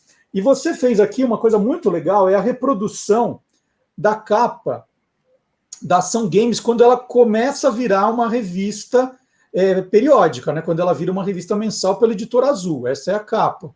Agora eu vou te mostrar, e você já deve ter visto, a primeira Ação Games, que era uma edição especial, ainda nos tempos da Editora Abril. Você tem essa aqui, Eide? Eu tenho, não está comigo. Eu vou pegar e eu quero que você autografe um dia. Que essa é a primeirona mesmo. Nós fazíamos na Editora Abril uma revista chamada A Semana em Ação, e aí eu fiz esse especial. Foram 2 especiais até que ela fosse para a Editora Azul, e aí com a Regina Janetti, que eu conto foi minha amiga de faculdade, e aí fez um trabalho maravilhoso, aí a revista foi para valer. Porque eu digo que eu não entendia nada de videogame, né? Um dia ligaram na redação falando assim, oi, tudo bem, eu estou jogando não sei o quê, como é que eu faço para ganhar mais vida? Eu falei, hã? Ganhar mais vida? Se eu soubesse como ganhar mais vida, eu estava rico. Pode crer. E aí foi muito, muito, muito bacana o que vocês fizeram. Né? Essa tua ideia aqui da reprodução da capa foi espetacular. Você faz tudo sozinho, Eide? Como é que é o teu trabalho aqui? Porque a revista está mais gordinha, ela foi crescendo, né? Eu imagino também que hoje vocês têm uma comunidade aí de gente que quer colaborar. Conta como é esse trabalho para fazer a revista. Primeiro, eu queria pontuar que a gente passou agora, né, em novembro de 2020, fez 30 anos dessa revista que você mostrou aí, né? Exatamente, 1990. Dezembro de 1990, 30 Isso. anos. Eu nem comemorei, podia ter feito alguma coisa para comemorar, olha só. Vou fazer ainda, dá tempo. E agora, na metade de 91, a Ação Games, né, depois que ela passou para a Editora Azul, também está comemorando 30 anos. A primeira edição é de maio de 91. Na verdade, 91 foi um ano explosivo para a revista de videogame no Brasil, né? Porque você teve tanto a Ação Games, Super Game, a Videogame, um monte de publicações surgindo na rabeira do que você fez aí, junto na Semana em Ação. Você perguntou de equipe, né? Hoje a gente tem uma equipe. Tem, por exemplo, o Caio, que faz a parte de podcasts, tem o Edu, que cuida do canal, tem a Sora, que faz a parte de toda a revisão de tudo que a gente escreve. Eu cuido da diagramação, cuido da revista. Essa aí, por acaso, eu fiz sozinho, de ponta a ponta, mas porque foi uma coisa que eu falei, eu preciso homenagear as revistas do passado. E aí, em período de pandemia e tudo mais, eu falei, eu vou fazer isso e vou lançar digital, de graça para a galera. Então, essa revista que você mostrou impressa, a gente lançou, na verdade, ela em PDF, para baixar. Pessoal, quem quiser, tá até na nossa loja ainda hoje. Você pode comprar a versão impressa, mas a digital é só entrar e pegar de graça. E a gente tentou homenagear a Ação Games ao máximo. A capa é uma reprodução, a gente conseguiu a honra que você escrevesse essa cartinha pra gente, né? E a parte da diagramação também, a gente tentou pegar todo o feeling da Ação Games antigo. Eu até tenho umas edições aqui, eu só não sei se o projeto é idêntico, mas eu trouxe aqui umas para mostrar. Mas tem todo o esquema de como era a revista feita antigamente, com quadrinho de notas, com todo todos os elementos gráficos, né? Então, essa é a parte... Deixa eu ver aqui, ó. Eu trouxe as primeiras Ação Games. Tudo aqui, ó, de 91. Essa aqui é a número 2, ó. Deixa eu ver se tá dando para ver legal. Sim. Ó, tudo guardadinho, embaladinho. Olha que cuidado. Claro. No saquinho. Esse aqui você jogou, Marcelo? Alex Kidd. Joguei, Alex Kidd, joguei. Ó, dessas de 91 eu joguei. O que eu não joguei é nada que veio muito depois. Esse era o tempo. Me disseram, não sei se é verdade, que você, por exemplo, compra o FIFA 2021. Aí você guarda na gaveta e você espera 30 anos para jogar, é verdade? Você não joga jogo novo, só joga jogo velho? Não, eu jogo coisa nova. Mas, até por conta do trabalho, o jogo velho hoje em dia já virou um trabalho, né? Eu acabo jogando muito mais coisa antiga. Às vezes eu até reservo um tempinho para jogar alguma coisa nova, mas para achar um paralelo com coisa velha e achar assunto para conversar com o pessoal. Eu sou bastante defensor dessa coisa de que não existe jogo melhor, porque entre a galera que curte jogo antigo, existe muito esse bairrismo, assim, de jogo antigo só que é bom e coisa nova não presta, e eu sou totalmente contra isso. Então eu tento sempre achar paralelo ali para contar uma história, para tentar mostrar que as coisas, elas são como elas são hoje, porque teve alguém lá no passado criando e teve toda uma história de evolução. E aí, para jogar, você guarda todos os consoles? Você tem Mega Drive, tem tudo lá, PlayStation 1, você guarda de tudo? Tem especialidade? Não, eu tenho os Nintendos antigos, o outro tem os Segas, você tem tudo, como é que é? Tudo é muito difícil, assim, porque tem aquela galera colecionadora mais hard que tem salas inteiras só de videogames, assim, 400, 500 consoles diferentes. Eu não tô nesse nível. Mas dos principais, assim, eu tento ter um de cada, bonitinho. Esse fim de semana mesmo, eu abri alguns, dei uma limpadinha, fiz uma manutenção. Tento ter todos para ter a experiência mais próxima do original possível. Tem a galera que joga em emulador, que é até uma forma fácil e barata de você jogar. Não vou discutir legalidade disso, né? Mas você baixa o programinha, joga no computador, relembra e tá bacana. Mas eu gosto de ter os consoles originais, para ter toda aquela coisa nostálgica mesmo da época. Muito legal. Então vamos contar onde a gente acha todo o conteúdo como é que assina Jogo Velho, como é que vê você nos canais. Vamos passar o serviço completo agora, Eide. Boa. Num ano normal, você encontraria tem muito evento de videogame aqui em São Paulo e a gente sempre está presente. Atualmente a gente só está vendendo pela loja, né? Que é lojadovelho.com.br. E o nosso conteúdo você encontra lá no jogovelho.com.br. Aí tem texto, podcast, vídeo, bastante coisa lá, só sobre videogame antigo para a galera consumir. Muito legal. Então tem também no YouTube, tem uma programação bem legal, tem podcast, tem programas, tem lives também. Revista Jogo Velho, o nome da página no YouTube, que eu recomendo. Aí tem umas coisas bem legais. Vocês fizeram no comecinho desse ano já uma contando quais são os jogos que fazem aniversário esse ano, né? Eu adoro isso. Eu fico sempre procurando efemérides. Então, quais são os jogos que fazem 25 anos, 30 anos, 35 anos? Não vamos dar spoiler, quem quiser vai lá ver. É um trabalho muito legal que o Wade faz. E, olha, você falou de honra, mas eu que fiquei honrado, porque, de alguma forma, vocês estão fazendo história também, né? A história do videogame no Brasil. E aí fiquei muito feliz e com o presente. Eu estava esperando só essa aqui, e quando eu vejo, gente, chega lá o carteiro, um pacote cheio aqui, com a coleção completa, que eu vou guardar com muito carinho. Só que eu guardo mesmo, né? Eu não falo, vou guardar e dou, não. Eu guardo porque eu gosto de consultar, eu gosto de ver. Aliás, eu vou te contar, nessa pandemia eu fiz uma arrumação, achando que eu tinha resolvido todos os meus problemas, mas toda vez que eu procuro alguma coisa, agora já não lembro onde eu pus. Tem que começar tudo outra vez. Eide, muito obrigado pela sua entrevista, parabéns pelo trabalho, viu? Gosto demais aí desse trabalho que vocês fazem. Fiquei muito feliz, tá? Eu que te agradeço e gostaria de fazer um convite para você um dia participar com a gente lá do nosso podcast, das nossas lives, ver se você consegue encaixar na sua agenda para bater um papo com a gente. É só você me escrever e marcar o dia. Comigo não tem estresse não, tá? Fechado. Já aceitei o convite. O Wade Tasaka conversou com a gente aqui e agora eu vou chamar Silvio Alexandre e o Universo Fantástico aqui do Olá Curiosos.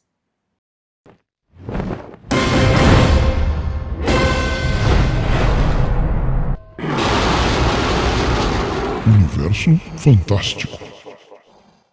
Muitos amigos curiosos têm perguntado o que significa a sigla ACME, que sempre aparece nos desenhos animados. ACME é a abreviação para American Corporation Manufacturing Everything, algo como Corporação Americana que fabrica tudo. Bom, pelo menos é o que afirmam os estúdios Warner, que usam a marca Acme em seus desenhos para indicar a empresa que fornece 10 entre 10 mercadorias que aparecem nas histórias. Recorrente nos desenhos do Looney Tunes, como Papaléguas e Duck Dodgers, a Acme, na verdade, apareceu pela primeira vez na TV em 1935, no desenho Buddy's Bug Hunt, em uma caixa no início da sequência do sonho e também no papel mosca usado pelos insetos para sua declaração. Mas a Acme já havia aparecido em 1923 no filme mudo Safety Less, com Harold Lloyd. Isto porque a marca tem sua origem no mundo real. Nos anos 1920, ou seja, bem antes da internet, para encontrar as coisas, o público precisava consultar as páginas amarelas, uma lista telefônica de empresas e serviços. Como era em ordem alfabética, as empresas começaram a mudar de nome para Acme, e assim ficar no topo da lista para serem vistas por mais pessoas. Em Los Angeles, por exemplo, os semáforos eram fabricados pela Acme Traffic, que por sinal era o único entre todos com suas lentes de vidro resistente ao intenso calor da cidade. O nome ficou tão comum que foi utilizado em outros desenhos e quadrinhos da época. Agora, se você ficou interessado em adquirir uma bigorna, uma fantasia de morcego, ou uma cenoura de ferro, ou ainda uma mulher instantânea, tudo e muito mais pode ser encontrado no catálogo da Acme, com a garantia de promover uma vida feliz, desde que sejam usados corretamente. Basta pedir o livro cheio de ilustrações de humor pela internet. Qualidade é nosso sonho número 1. Informou Silvio Alexandre, já encomendando seu catálogo Acme para o Universo Fantástico do Olá, Curiosos! E já que o Silvio falou da Acme, né? Eu achei o meu relógio da Acme que eu comprei aqui. Se eu consigo mostrar. O problema é o foco, gente. Se chegar muito perto, fica sem foco. Mas está escrito aqui, ó, Acme. Tá vendo aqui? Acme. O relógio está parado, está sem bateria, não estranha o horário. Então tá aqui, ó. Pena que vai perder o foco se eu mostrar. Vou mostrar mais perto, não dá certo. Mas é da Acme, tá? É o único produto da Acme que eu tenho. E o desenho animado Maguilo Gorila, do estúdio Hanna-Barbera, teve 31 episódios em 2 temporadas. 1964, 1965. Maguila era a principal atração da loja de animais do Sr. Peebles. Vivia na vitrine e sempre aparecia um curioso para comprá-lo, né? Quem não gostaria de ter um gorila em casa? Mas Maguila era devolvido logo depois, era sempre assim, né? Tinha que pôr sem direito à devolução.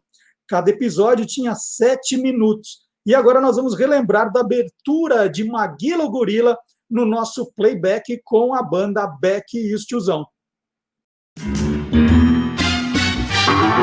Playback. We've got a gorilla for sale, Maguila gorilla for sale. Won't you buy him, take him home and try him? Gorilla for sale. See in the window, Maguila gorilla, full of charm and appeal. Handsome, elegant, intelligent, sweet. He's really ideal. Don't you want a little gorilla you can call your own? A gorilla who'll be with you when you're all alone. Gorilla, Maguila gorilla for sale. How much is that gorilla in the window? Take our advice at any price. A gorilla like Maguila is mighty nice. Gorilla, Maguila gorilla for sale.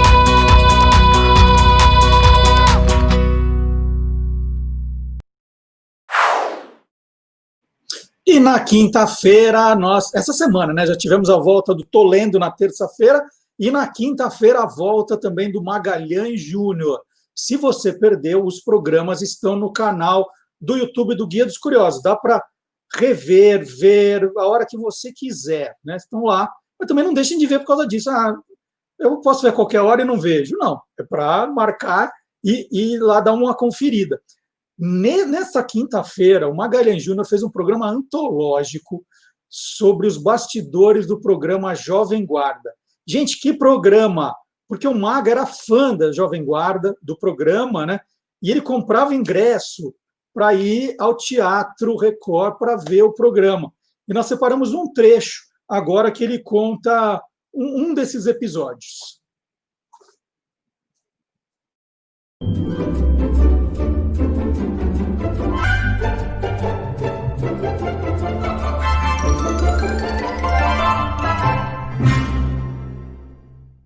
E lá pela mais ou menos 1h da manhã é apresentado o Rony Fon. Só que como o programa era encampado, vamos dizer assim, pela Jovem Guarda, a maior parte do público que estava ali presente eram de fãs da Jovem Guarda. E o Rony Fon, com aquela enorme cabeleira, e o Rony tinha uma coisa, ele era bonito, né? Era um cara de presença, sério pra caramba. Ele cantava de cabeça baixa, aquele cabelo caindo, cantando Meu Bem, né? Que era a versão de Girl dos Beatles. De repente, a câmera está em close no Rony Fon e ele recebe um ovo na cara. O diretor de TV, eu trabalhei com ele na Praça Nossa, Antonino Seabra, ele só teve... Quando ele percebeu aquilo, ele jogou a câmera para o geral, né? A câmera estava em close e abriu geral. Só que aquela menina que tinha jogado um ovo, naquele momento ela estava sendo agredida pelas fãs do Rony Fon. Então, ele não podia mostrar a briga que estava acontecendo ali na plateia, então ele jogou no palco. E estava o Rony tentando ali se livrar do ovo, né? Aquele cabelo comprido, cheio, todo espetado. Então ficava assim, jogava para a plateia, tinha briga. Jogava para o palco, estava o Rony tentando se desvencilhar do ovo.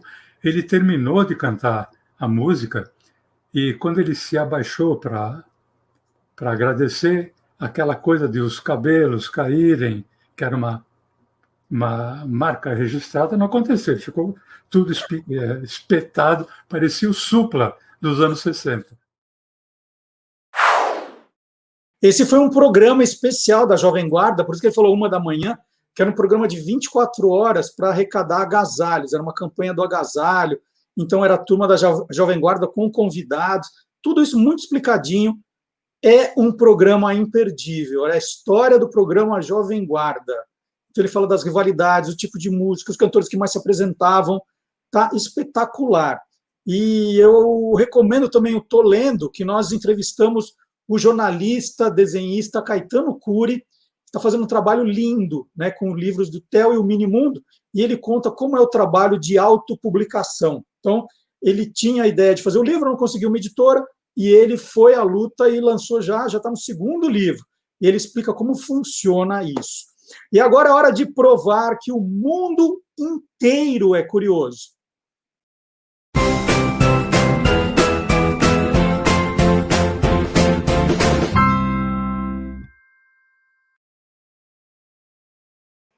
E essa vem de Moscou, hein, na Rússia. Uma lanchonete de fast food especializada em kebabs atendeu 200 clientes já no primeiro dia, na semana do Ano Novo. Nossa, que sucesso, hein? Mas não abriu a porta depois, ficou no primeiro dia. O dono, Stanislav Voltman, de 27 anos, batizou seu negócio com o nome de Stalin, ditador responsável pela morte de 10 milhões de soviéticos entre 1929 e 1953. E olha as ideias malucas aí do Stanislav. Os 3 funcionários atendiam vestidos com uniformes da polícia secreta de Stalin, que mais tarde se tornaria KGB. Obviamente, né, deu maior buchicho.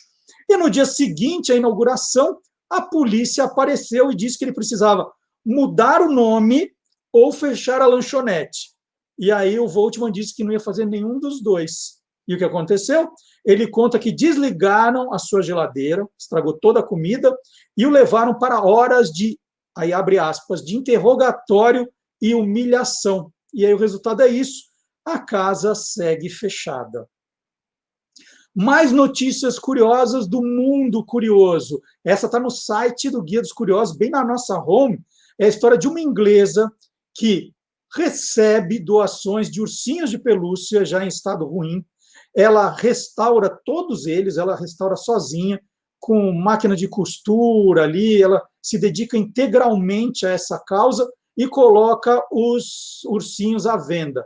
Hoje ela tem 12.500 ursinhos à venda. E é uma história linda. Por que ela faz isso? Né? Qual a motivação dela? Eu explico direitinho. E como é esse trabalho de restauração e resgate dos ursinhos. É uma matéria linda, linda, linda, daquelas que a gente termina de ler arrepiado. Então está no guia dos curiosos.com.br. E agora chegou a hora de conhecermos a história por trás de um grande sucesso musical.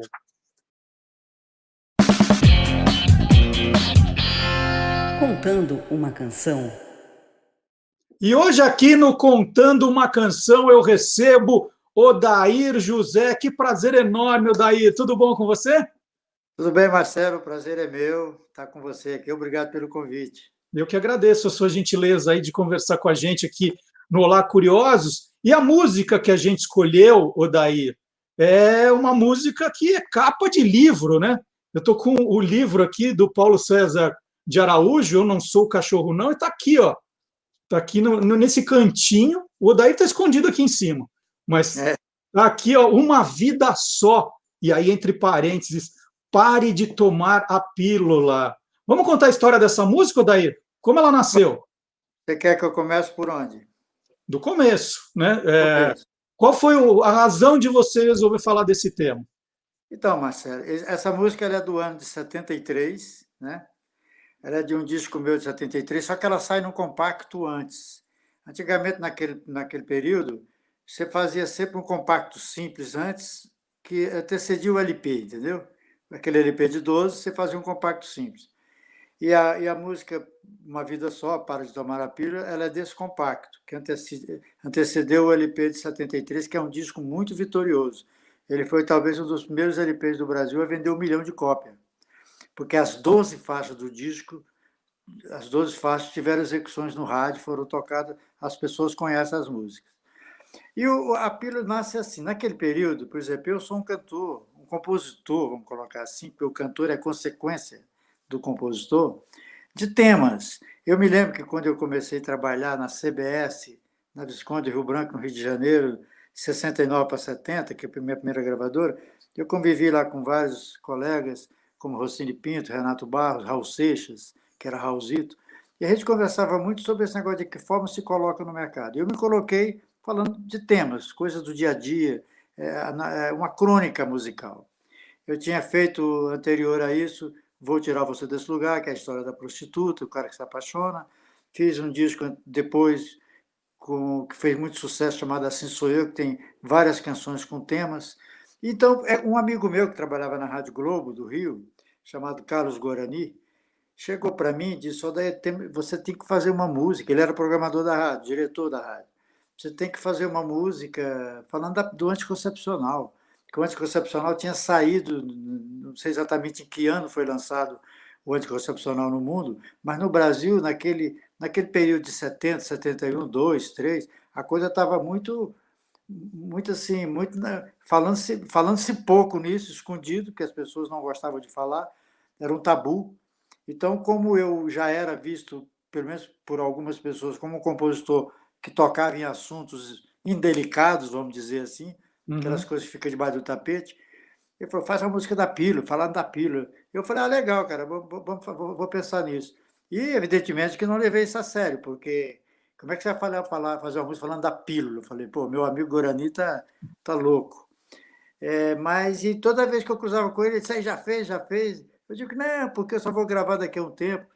E ele ficava me cobrando isso. Eu, de uma forma de brincadeira, mas às vezes eu ia na rádio, quando via ele no corredor, eu entrava no banheiro. Vou lá ver o cara me cobrar a pílula de novo. Um dia, eu trabalhava na Fonogram, o meu presidente ele era o André Midani, e ele num determinado momento, ele me presenteou um gravadorzinho, aquele que naquela época era uma raridade no Brasil, você não achava para comprar, um gravadorzinho do tamanho de um celular. Ele falou: trouxe que a Fonogram era um grupo da Philips, né? Ele falou: trouxe lá da Holanda esse negócio e tal, para você gravar suas ideias e não esquecer. Aquilo era uma puta novidade. Eu falei: pô, legal, porque a gente só tinha aquele gravador grandão, né? E eu um dia voltando de um bar que a gente frequentava no Rio de Janeiro, na Lagoa, eu morava na Urca, eu voltando para casa, me veio a ideia do refrão. Pare de tomar a pílula, pare de tomar a pílula, pare de tomar a pílula, porque ela não deixa nosso filho nascer. E gravei nesse gravadorzinho espião. Falei: pô, no que fiz o refrão, falei: a música está feita. O negócio era o refrão. E o refrão fiquei com aquele refrão no gravador e pare de tomar a pílula. Falei: pô, esse negócio é pegajoso. Aí está feita a música. Aí o que eu fui atrás? Fui atrás de por que dizer pare de tomar a pílula. Aí eu começo naquela história do quem casa quer ter casa, quem tem casa quer ter filho, o filho na relação tem aquela ideia, né, Marcelo, de que o filho na relação ajuda, entendeu? Porque às vezes a relação sem filho fica uma coisa que pode acabar a qualquer momento, sei lá, não que o filho vá prender uma relação, mas que parece que completa a relação, né? Então, baseado nesse raciocínio que o filho completa, é que eu começo a fazer a letra. Já nem sei há quanto tempo, nossa vida é uma vida só e nada mais. Aí vou sugerindo à mulher que a gente tem que ter um filho para chegar no refrão. Pare de tomar a pílula. Foi assim. E você pensou numa vida só, né, que você contou do comecinho, mas você já colocou os dois nomes na música, Odair? Você já colocou o Pare de Tomar a Pílula entre parênteses logo de cara também? Não, na verdade, eu coloquei uma vida só. Eu nunca falei para tomar pílula. A gravadora, entendeu? Acho que pensou que negócio. Pô, essa música não tem que chamar uma vida só, tem que chamar Para de Tomar a Pílula. Então, isso foi mais uma coisa deles. Eu nem me lembro se na época, acho que eu me chateei com isso. Falei: pô, vocês botaram um negócio aqui, Para de Tomar a Pílula, não é.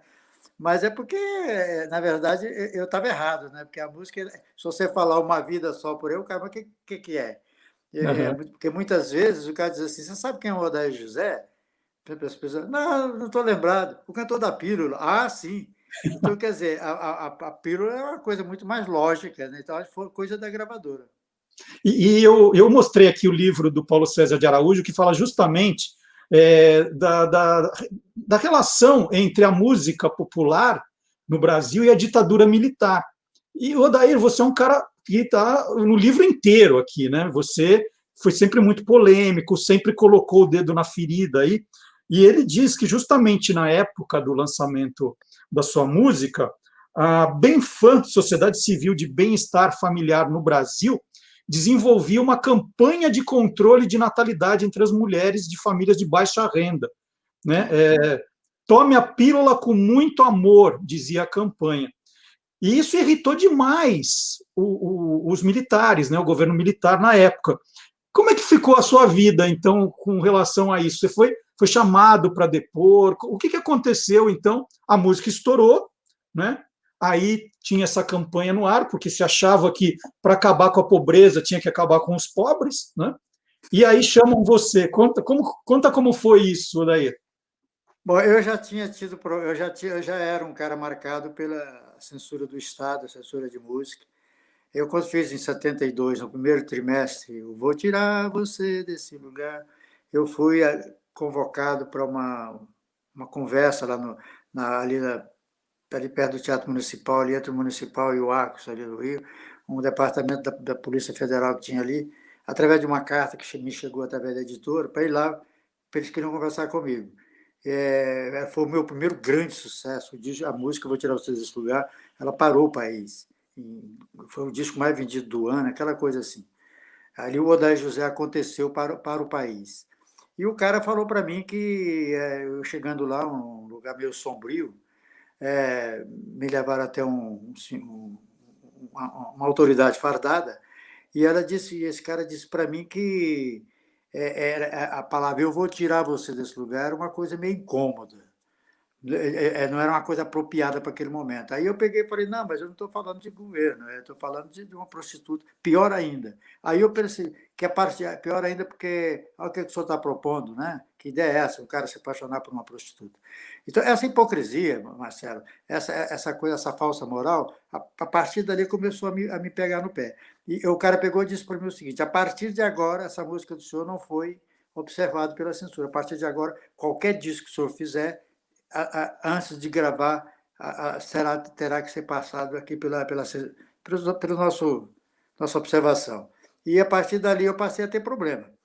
Fiz discos depois, você mandava 12 músicas, não sabia quando ia ser liberado, umas eram, outras não eram, umas você tinha que mexer na letra.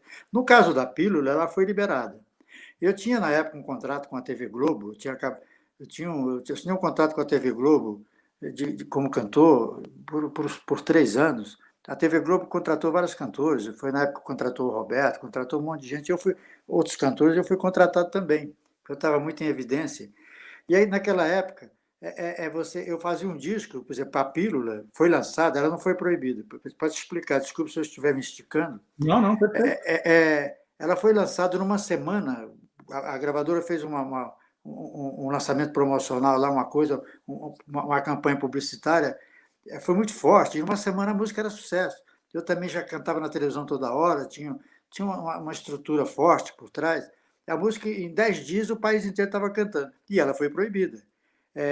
Aí, imediatamente, eles proibiram. Eu me lembro que eu morava no Rio, eu vim participar de um programa da TV Globo aqui, que o estúdio era ali na Rua das Palmeiras, ali de frente onde era a antiga Rádio Nacional, depois virou Globo. O estúdio da Globo era ali. Quando eu cheguei para fazer o programa, era um programa ao vivo, acho que do Silvio Santos, não sei, e eu cheguei, a produção me disse que tinha 2 pessoas querendo falar comigo numa sala lá. Era um cara de terno e um cara fardado. E disseram para mim que eu não poderia, a partir daquele momento, me entregaram um documento, cantar a pílula em lugar nenhum do Brasil. A música estava proibida. E aí aconteceu tudo isso. Está proibido, não pode tocar. A música já estava no disco, no LP. Eles não foram lá recolher disco, mas as emissoras sabiam que não podia tocar. E eu não podia cantar. E por conta disso eu fui até Brasília, me levaram até Brasília. O jurídico me levou para falar. E tinha uma pessoa que já faleceu faz tempo, chamado Guimarães, que tinha um acesso, tinha umas aberturas muito grandes. Ele falou, eu conheço o cara que manda trabalha no governo, que manda nas pessoas, que ele vai conseguir liberar isso aí. Era a maior patente de general do Exército, da Casa Civil que estava lá. E me levaram até o cara, até o general, e foi pedido para liberar a música. Aí foi quando eu tomei conhecimento que havia esse programa de controle da natalidade que o governo ia fazer, de distribuir anticoncepcionais em hospitais para que as pessoas tomassem, as mulheres. E eu peguei, o cara tinha dito a mim, o jurídico, que eu não falasse nada, que eu mais ficasse calado ali. Mas na hora eu falei, olha, eu sou um cantor popular, eu tenho uma penetração muito grande, uma facilidade com as pessoas mais simples que vocês querem atingir com a campanha. Se talvez até me usar e usar minha música para isso, o projeto até vai dar certo, se vocês liberarem. Pô, o cara não quis nem saber, o cara mudou de assunto, conversou com as pessoas e a reunião terminou ali. A música foi proibida, nunca foi liberada, em toda a América Latina, todo país que a gente gravava essas músicas em castelhano e espanhol, Deja de tomar la píldora, existia parece que o governo militar na América Latina ele era todo interligado. Aí foi proibido em qualquer lugar. Ia para a Argentina, não podia cantar, saía para a Colômbia, não podia cantar, lugar nenhum. E a música foi proibida. E eu, no Brasil, toda vez que cantei, assim, às vezes a música fazia muito sucesso naquele momento, mesmo proibida, a pessoa canta, canta, canta, e às vezes que eu arrisquei cantar, tive problema, tive que ir até um departamento para assinar documento, essas coisas assim. O livro, né, conta um episódio, justamente esse, né, Odair, que você não podia cantar música na televisão, as rádios estavam proibidas, mas nos shows as pessoas pediam. Aí você tentava explicar que não ia cantar, e as pessoas pediam. E aí, em Colatina, aconteceu de você ser obrigado a cantar pelo público, e o que aconteceu depois? Colatina no Espírito Santo. Isso, tem um lance de Colatina. Aconteceu em vários lugares. Por exemplo, eu mesmo cantando com o Caetano aqui em São Paulo, em 73, na Fono 73, eu participei de um show do Caetano aqui na Fono 73. Quando o Caetano se aborrece, porque o pessoal me dá uma vaia lá e sai do palco, ele sai, enquanto ele não volta, eu começo a tocar a música Para de Tomar a Pílula, que não estava na programação, talvez que o Caetano não gostava da música. E eu fui lá para cantar outra coisa, fui cantar Vou Tirar Você Desse Lugar com ele. Mas ele saiu, eu comecei a cantar o Para de Tomar a Pílula, e os caras saíram desligando os microfones, era uma loucura. Mas lá em Colatina é assim, porque eu me lembro que desse show, até acho que eu cheguei a falar isso para o Paulo, numa entrevista que eu tive com o Paulo uma vez para entrevistar, ele fez esse livro, e depois eu não conheci o Paulo, eu recebi ele no hotel que eu estava no Rio de Janeiro, mas eu devo ter falado isso para ele, porque está no livro, eu conheço o livro. Em Colatina, eu era jovem, né, Marcelo? Eu tinha 73, eu devia ter 25, 26 anos, não sei, e fazendo muito sucesso, e onde você ia, o público era muito grande. E eu fui cantar num pátio de uma escola, não sei se era uma faculdade, sei que era uma coisa gigante lá, uma coisa meio que universitária. E eu estou lá cantando, tinha muito sucesso, tinha muita gente querendo ver o cara da hora e tal, e as pessoas ficavam pedindo a pílula. Canta a pílula, canta a pílula, canta a pílula. E eu pensei, olhei e falei, acho que não vai acontecer nada se eu cantar aqui, né? Aí cantei. Né? Falei, não pode cantar, mas eu vou cantar e tal. Inclusive, se eu errar a música, vocês não reparam, porque eu não tenho tocado ela e tal. E cantei a música. E quando saí do palco, o pessoal estava lá atrás me esperando, eu tive que ir até um determinado lugar para assinar um documento dizendo que eu sabia que tinha feito uma coisa errada. Né? Muito interessante. Bom, essa história é muito esmiuçada aqui no livro do Paulo César de Araújo. Eu vou colocar a capa grande aqui, que dá para ver melhor também a imagem do disco, né? Uma Vida Só, Pare de Tomar a Pílula, do Odair José. Odair, eu agradeço muito a sua entrevista, e a gente tem uma homenagem a você, né? A versão dessa música com a banda que toca no nosso programa. Beck e os Tio de Fusca para você. Super obrigado, Odair. Você é uma pessoa muito gentil, muito querida, e eu agradeço a sua participação aqui. Obrigado, e um abraço para a banda. Marcelo, eu que fico feliz pelo convite, obrigado, você é muito simpático, e honrado em ter participado do seu quadro aí, e espero ter contribuído com o conteúdo, tá bom? Fica com Deus. Sempre, Odair. Você será sempre muito bem-vindo aqui. Muito obrigado, viu? Então vamos lá. Tchau. Uma Vida Só, Pare de Tomar a Pílula, com Beck e os Tio de Fusca. Vamos ver.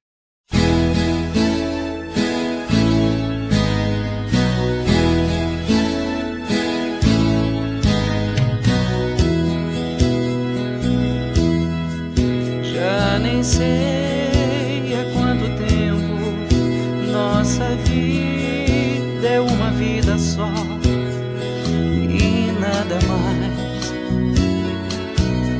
Nossos dias vão passando e você sempre deixando tudo pra depois. Todo dia a gente ama, mas você não quer deixar nascer o fruto desse amor. Não entende que é preciso ter alguém em nossa vida, seja como for. Você diz que me adora, que tudo nessa vida sou eu. Então eu quero ver você esperando um filho meu. Então eu quero ver você esperando um filho meu. Pare de tomar a pílula, pare de tomar a pílula, pare de tomar a pílula, porque ela não deixa o nosso filho nascer. Pare de tomar a pílula, pare de tomar a pílula, pare de tomar a pílula, porque ela não deixa o nosso filho nascer.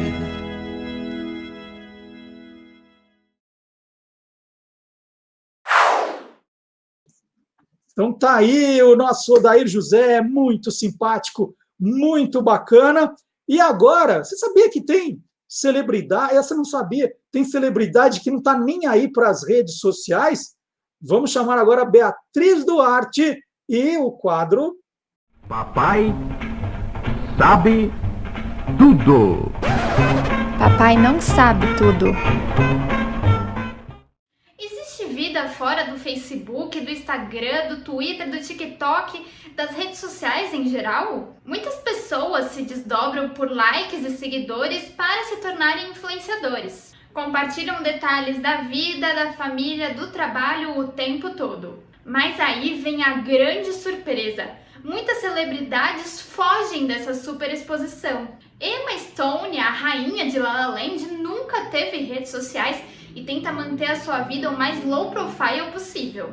Ela já comentou em algumas entrevistas que acha que o Instagram não é algo muito positivo.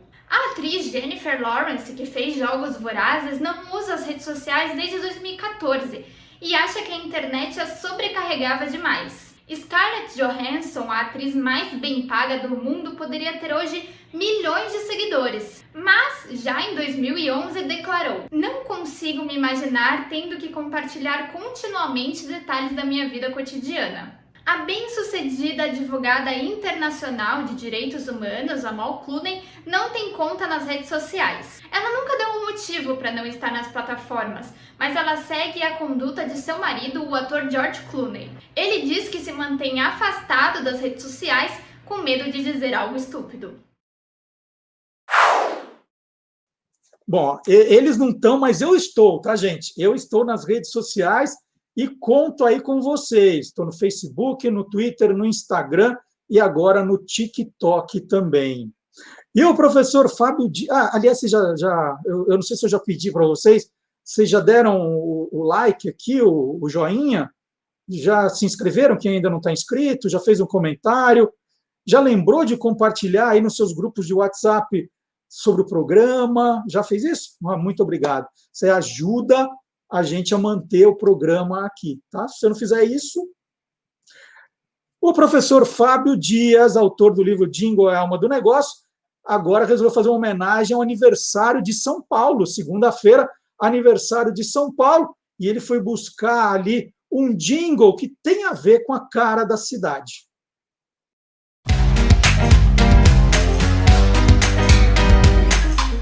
Clube do Jingle. Certa noite, Tom Jobim e Sérgio Campanelli, sócio da produtora de áudio MCR, jantavam numa churrascaria em São Paulo, quando Tom Jobim disse, meio a sério, meio de brincadeira, que era parente distante de Borba Gato. Campanelli perguntou se ele conhecia a estátua de Borba Gato na Avenida Santo Amaro, e Tom disse que não. Então, logo depois do jantar, Campanelli levou a ele para conhecer a estátua.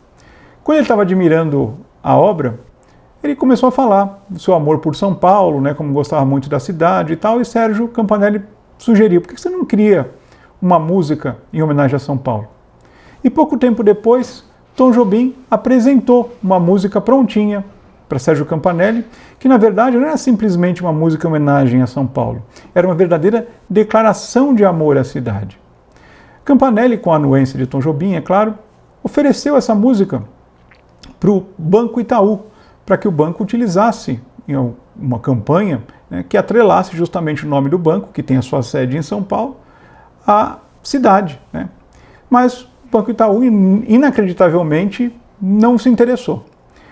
Por sorte, o Shopping Morumbi acabou se interessando e fez uma campanha muito bonita em homenagem ao aniversário da cidade de São Paulo, que, aliás, é na próxima segunda-feira, e por causa disso eu trouxe esse jingle, essa campanha, para vocês conhecerem ou quem assistiu quando ela foi ao ar se lembrarem. Vamos assistir. Neste aniversário de São Paulo, o Morumbi Shopping dá um presente a todos os paulistanos. Uma música inédita de Tom Jobim.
Morumbi Shopping, completo como São Paulo.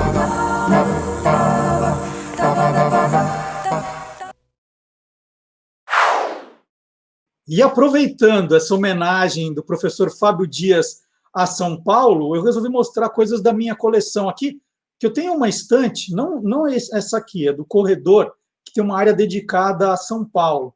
E eu peguei esse livro aqui, que é um dos meus preferidos, Dicionário de História de São Paulo, de Antônio Barreto do Amaral. Essa é uma edição de 1980, dividida em verbetes, a história de São Paulo dividida em verbetes.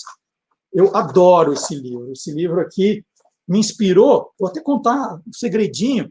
Eu estou escrevendo um dicionário curioso da história de São Paulo, já deve ter aí perto de uns 500 verbetes, mas tem muito mais coisa para se escrever, sempre vou lembrando de mais alguma coisa. Esse é mais da história de São Paulo, e eu pegando mais pelo lado curioso. Vamos ver se eu tenho tempo para terminar esse livro logo. E o meu pai falou, olha, vai falar de São Paulo, não vai? Aniversário de São Paulo? Mostra esse livro lá.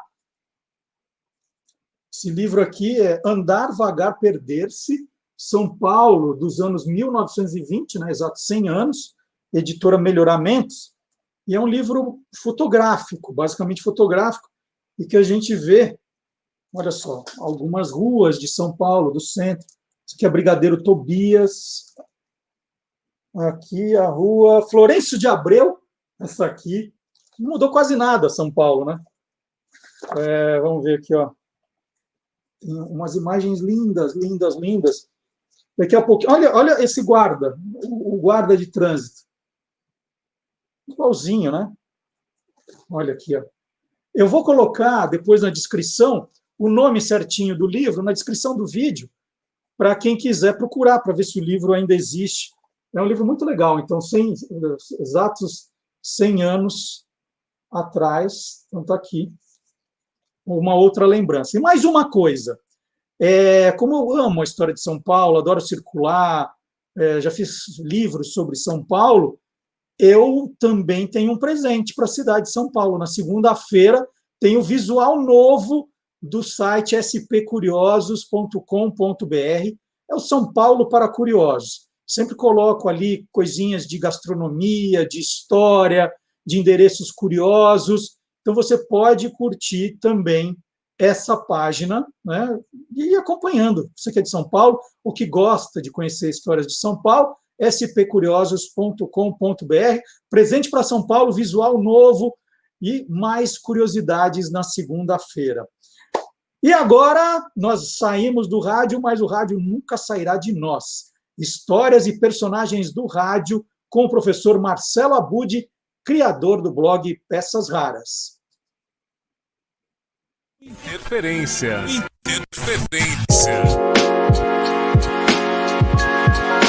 Olá!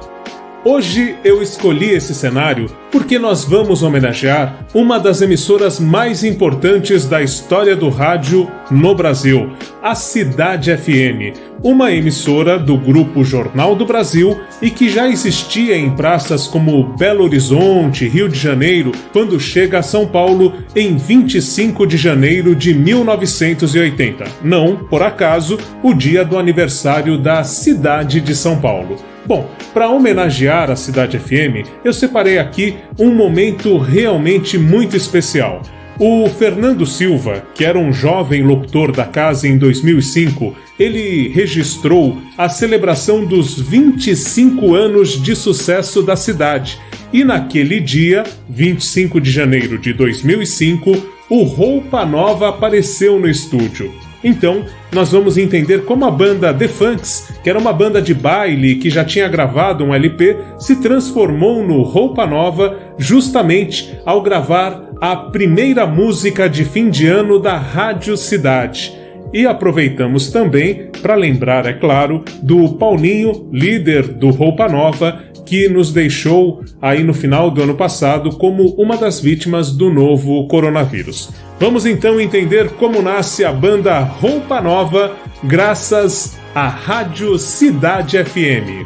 A gente estava indo pro baile, nesse dia a gente passou no estúdio da EMI, Odeon, gravou isso no máximo em 30, 40 minutos, e quando a gente saiu pro baile, o Eduardo Souto Neto, o maestro Eduardo Souto Neto, que estava nessa gravação também, falou pro Máriozinho Rocha, que estava produzindo a vinheta, falou, você tem que produzir esses caras, você tem que lançar esses caras. Aí falou, não, conjunto de baile, não, você tem que ficou bem ladaço, né? Aí falou, aí o Eduardo Souto Neto insistiu, falou, olha, esses caras, você viu quanto tempo eles levaram pra gravar? 40 minutos, porque a gente já tocava Good Times no baile, né? A gente saiu daí, dos estúdios da EMI, pra fazer um baile como funk. E uma semana depois a gente recebeu um telefonema do Marizinho chamando a gente para conversar, e nesse dia da gravação a gente não sabia, mas já estava sendo selado o compromisso de uma banda de baile virar o que virou 25 anos depois. Que maravilha!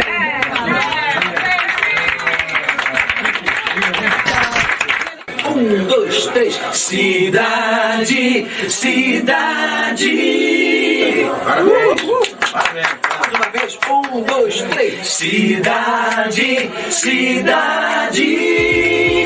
No blog Peças Raras, eu vou deixar o link para você acompanhar o vídeo completo dessa cobertura feita pelo Fernando Silva dos 25 anos de sucesso da cidade. Também lá no Peças Raras, é claro, você vai conferir a música que o Roupa Nova comentou aí e que foi gravada como primeiro tema da Rádio Cidade FM em 1980.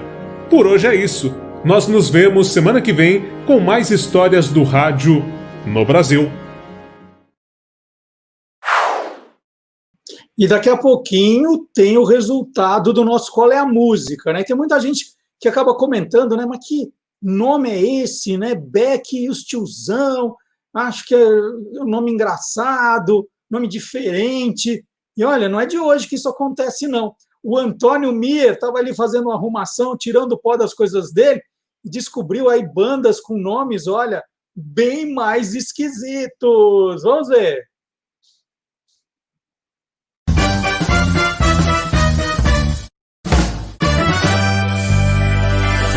Tirando o pó. Olá, curiosos! Bandas com nomes criativos não faltam na história de nossa música. Hoje vou tirar o pó de alguns desses discos e relembrar alguns sucessos. Em 1973, a dupla Ponto e Vírgula, formada pelo cantor e compositor Tucley e Marcelo Fazolo, lançou seu grande sucesso, Chacrilongo. Ele é chato, cri-cri, perilongo, sacrilongo, sacrilongo, sacrilongo, sacrilongo. 2 anos depois, o Ponto e Vírgula lançou o compacto Quinto Beatle. O disco consagrou a música Laica Nós Laica, mas Money é good, nós não have. Laica, nós laica, mas money que é good, nós não have. Laica, nós laica, mas money que é good, nós não have. Esse hit serviu de inspiração para os Mamonas Assassinas comporem a música 1406 nos anos 1990. Em 1974, no rastro do Ponto e Vírgula, o trio Medida Certa emplacou o hit Coco Só Coco. Coco só coco, Maria, coco só coco, Maria, mole só coco. Coco só coco, Maria, mole só coco. Coco só coco, Maria, coco. A banda pioneira do pop gaúcho Almôndegas lançou em 1975 um LP com a faixa Canção da Meia-Noite. Me esconder na sombra da lua cheia, esse medo de ser um vampiro, um lobisomem, um saci pererê. O sucesso foi enorme e a música acabou na trilha sonora da novela Saramandaia. Os irmãos Clayton e Cledir fizeram parte da banda Almôndegas, que se desfez em 1979. Você se lembra do Telex? Não é aquele aparelho de comunicação que foi sinônimo de tecnologia no final do século XX. Estou falando da banda Carioca, que lançou o hit Só Delírio em 1984. Só delírio, só delírio, sabe como é? Só delírio. Alguém aqui tem medo de barata? Os inimigos do rei tinham uma de estimação, uma barata chamada Kafka, faixa do disco lançado em 1989. Em breve eu volto com outras bandas do gênero. Tchau! E nós estamos chegando no final do programa. Deixa eu fazer uma última pergunta. Vocês já deram o like aqui, já fizeram comentário? Alguém já contou para algum amigo hoje que o programa existe? Algum amigo que não conhece, né? Tem muita gente que acompanhava o programa na rádio que não ficou sabendo, porque não me acompanhava nas redes sociais, mas talvez vocês conheçam, né? Ou publicando nas suas redes sociais, essas pessoas venham para cá, porque não basta ser ouvinte, tem que participar, né? A coisa do, deixa ele fazendo lá o programa, eu fico aqui ouvindo, não funciona assim, viu, gente? Vamos colaborar aí, colocar nos grupos, né? Sabe aquela campanha? A cada 10 pessoas que você conquistar, você ganha um selinho para trocar por alguma coisa que a gente não sabe o que é ainda. Vamos ver se a gente consegue fazer uma festa de aniversário legal do programa, né? Possivelmente ainda será tudo virtual, não faremos presencial, mas vamos pensar em alguma coisa bacana. 20 anos esse ano, merece a comemoração. Então, like, comentários, acompanhar o canal, tocar a sinetinha, marcar a sinetinha, acompanhar os programas antigos que você perdeu, assistir os outros programas do canal, Tô Lendo, Quem Te Viu, Quem Te Vê. Então, vamos lá, hein? Contando com todos vocês. E no encerramento, nós vamos para a resposta do nosso desafio musical. Não esquece também de acompanhar as novidades nas redes sociais, hein? Facebook, no Instagram, vou contar uma novidade para vocês. No Instagram, todo dia, eu acordo cedo e publico no Stories do Instagram as efemérides mais curiosas do dia. Está muito legal. Então, você acordou, né? Limpou os olhos, lavou o rosto e tal. Vai dar uma olhadinha no Stories do Instagram do Guia dos Curiosos e tem lá as efemérides curiosas do dia. Todo dia a hora é a hora que eu acordo. Então você vai saber, Marcelo já acordou, já está aqui publicado. Tem dia que eu perco a hora, vai um pouco mais tarde, mas está publicado, é uma novidade também. Então, Facebook, o Instagram, que tem essa novidade, TikTok, que tem uns vídeos bem legais agora também, de 40 segundos, 1 minuto, com curiosidades, coisas que eu não falo necessariamente aqui no programa, e o Twitter também, o Twitter tem coisa nossa. Agora eu vou terminar o programa mesmo, tá? Tem a newsletter, Você que chegou agora, você já assinou a newsletter?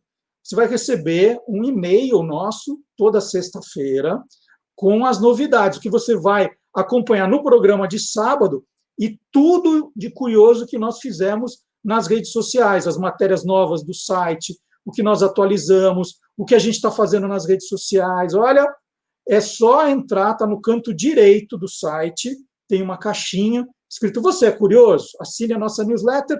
É só colocar o e-mail e pôr "assinar". Pronto. Você até vai pensar, não pode ser só isso, é muito fácil. É muito fácil. Mas você fala assim, eu não aguento mais o Marcelo, está muito chato, quero parar de receber esse negócio. Está lá na newsletter, descadastrar.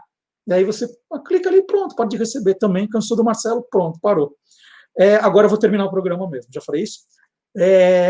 Vamos para a resposta do nosso desafio musical. Qual das 3 músicas foi gravada num dueto, foi gravada também num dueto com Luciano Pavarotti para fazer parte de um álbum em benefício do povo do Camboja e do povo do Tibete? As alternativas são, número 1, All About That Bass, All About That Bass. Número 2, Baby, Can I Hold You? E número 3, vocês querem que eu fale o nome do cantor? A número 1 é Meghan Trainor, a número 2, Baby, Can I Hold You, Tracy Chapman, e a número 3, com U2, Still Haven't Found What I'm Looking For. E a resposta é número 2. Número 2. Lembra aquele tempo que só saía 1 e a 3? Agora não, toda semana é a 2. Ó. Baby, Can I Hold You, que nós vamos ouvir na versão com Beck e os tiozão. E as outras 2? Nossa, eu queria tanto ouvir U2, eu queria tanto ouvir All About That Bass. Na segunda-feira, as 2 estarão no canal do Guia dos Curiosos no YouTube. Tem muita coisa legal no canal, muita coisa legal. Você não precisa ir embora agora. Terminou o programa, fica por aqui, se você está no YouTube. Se você está no Facebook, vem para o YouTube agora também, no canal Guia dos Curiosos, tá bom? Então, até a semana que vem. Muito obrigado pela companhia. E você fez tudo aquilo que eu pedi já? Muito obrigado, gente. Vocês são demais. Até a semana que vem. Tchau. I love you. It's all